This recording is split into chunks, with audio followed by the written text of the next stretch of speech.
I'll do all the paddling. You just hang on. What happens is people walk in assuming that they know how to be on teams because we're social animals, we live in groups, okay, fine. We don't know how to be in teams.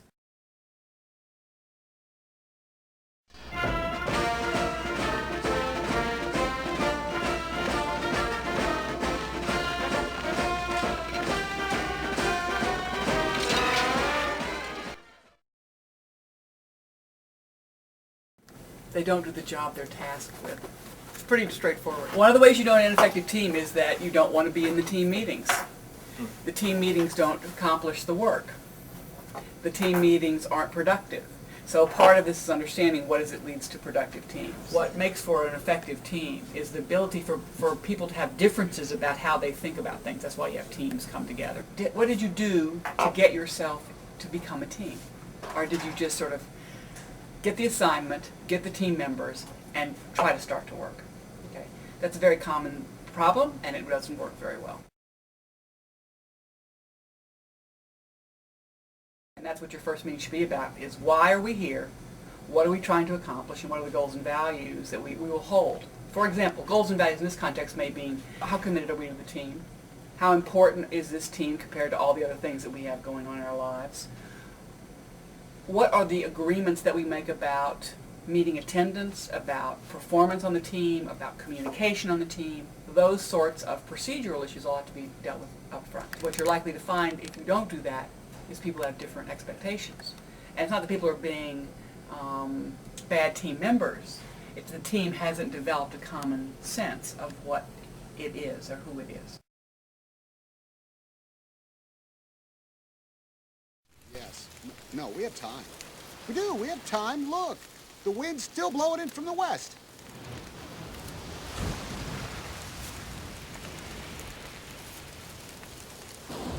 I know.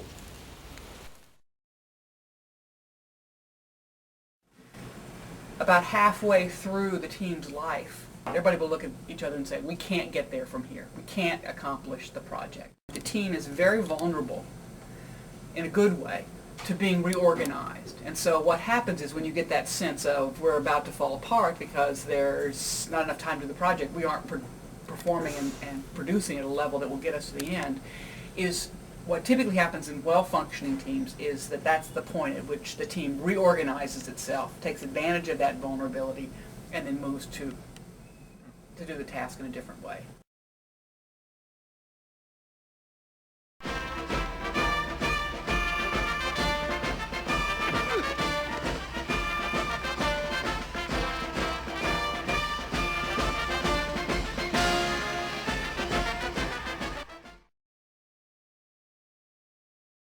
And so what a good leader does doesn't necessarily dominate, but it allows the team members, he or she allows the team members to come together, express their opinions, get the differences out, and then motivate, facilitate getting things back together again to that it takes into consideration the information that's just been put out there into a new whole. And leadership is not necessarily a team having your way.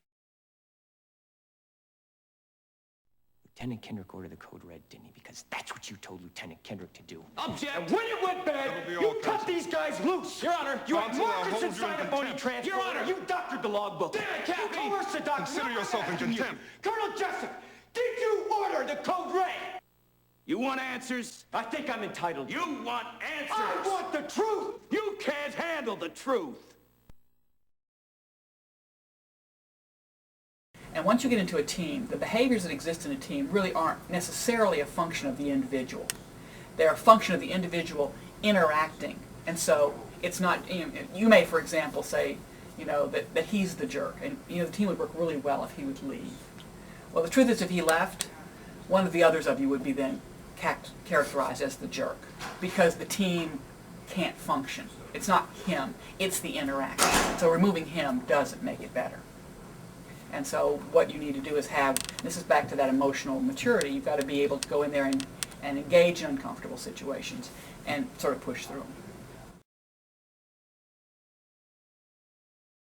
One of the best predictors of teams that blow up or teams that differ in their goals, that will kill a group faster than anything.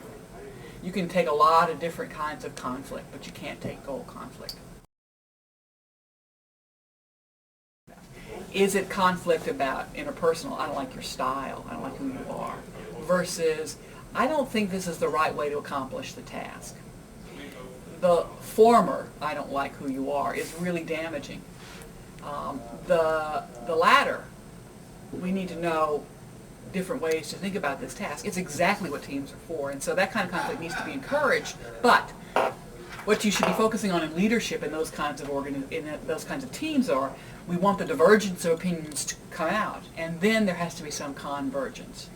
If you don't get the convergence, that good kind of conflict evolves into interpersonal conflict. There's a thing called swift trust. And swift trust is often what happens with virtual teams, and that is the belief that people have good intentions. If you have a lot of interpersonal conflict, what you've pretty much agreed, maybe implicitly, not explicitly, is that nobody has good intentions here. Right? We're all here for ourselves, we're not here for the team. What you really need to do is have a discussion among the team members about what is their motivation. Because part of the problem is what may be truly task conflict in teams that don't trust each other, it may be interpreted as interpersonal conflict and then acted upon as if it were interpersonal conflict.